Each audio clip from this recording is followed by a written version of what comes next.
Можно е општина Штип да добие пајак служба, но засега е рано да се планира оваа инвестиција да стане реалност, се додека не се промени режимот на сообраќај во централното градско подрачје и реши проблемот со паркирањето во градот. Од јавното предпријатие Стипион вела дека овој зафат бара детална анализа и исполнување на овие два предуслови.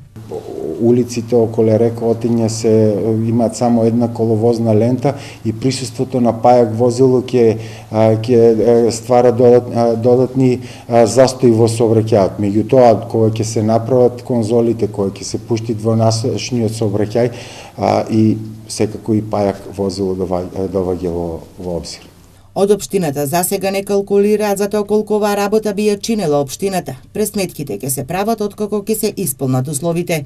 За сега уште не сме во таа фаза колку би чинело тоа возило, меѓутоа кога ќе нараснат и кога ќе дојде до потреба ќе видиме колку кошта тоа возило. Штип засега проблемот со погрешно паркираните возила го решава со поставување на блокатори на непрописно паркирани возила на јавни површини како што се тротоарите и пешачките премини. Акцијата во содејство со полицијата стартуваше овој месец.